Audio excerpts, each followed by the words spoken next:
may mga may hawak na ng medical documents di umano ng Pangulo kung ano talaga ang tunay na kalagayan niya.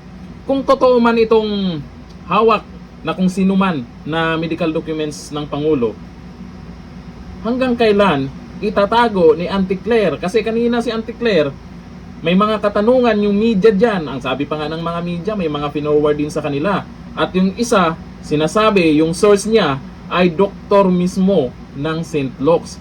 Ngayon, meron din pong nagpost na kung saan merong nag-forward sa kanya ng medical documents ng Pangulo. Ito sa post po ng Optic Politics. Ang sabi po dito, meron silang tinatago sa kalagayan ng Pangulo. Seryoso at nakakabahala. Someone sent me a medical document at ang masasabi ko lang, makakasurvive kaya? Nakakabahala po yung post ni ni Optic Politics kasi sila mismo nakita nila yan at mayroon po kasing dahilan talaga na bakit hindi ilabas yan.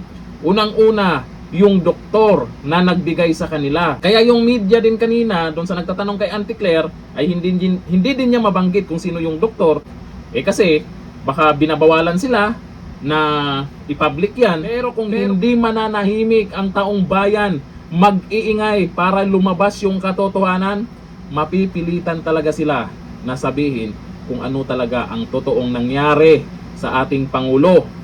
Etong mga lumalabas kasi ngayon, hindi lang chismis yan. May mga dokumento di umano sila. Lalo na yung mga media, may mga nag-forward sa kanila. At yung sinasabi po ni Auntie Claire na okay lang ang Pangulo, dapat may patunay siya. Yung hinihinging medical bulletin ng Pangulo na galing sa doktor ng Pangulo mismo ay dapat ilabas. Ebidensya, Auntie Claire, para maniwala itong mga nagdududa, lalo na yung mga di umanong may hawak ng medical documents na yan. Anong laman kasi yan? Anong meron dyan? Kasi marami na pong mga haka-haka.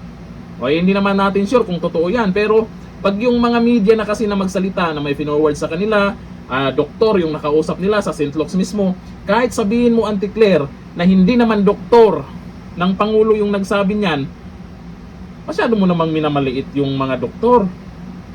Siyempre, may kakilala yan sila sa loob ng medical center. Alam nila kung anong ginagawa ng kapwa doktor nila, lalo na pag nagbulong-bulungan sila.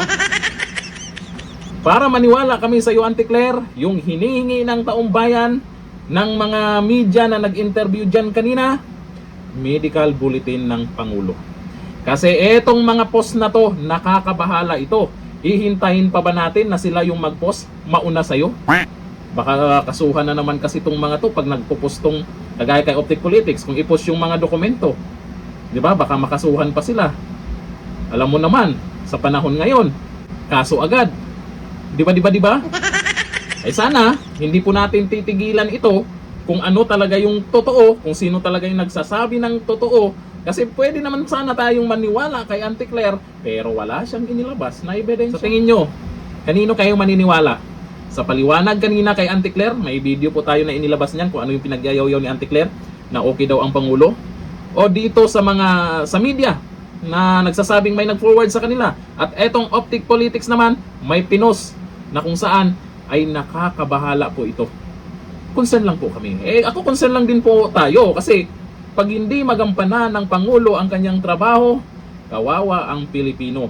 Pag kailangan munang magpagaling, andyan naman si Vicky Sara.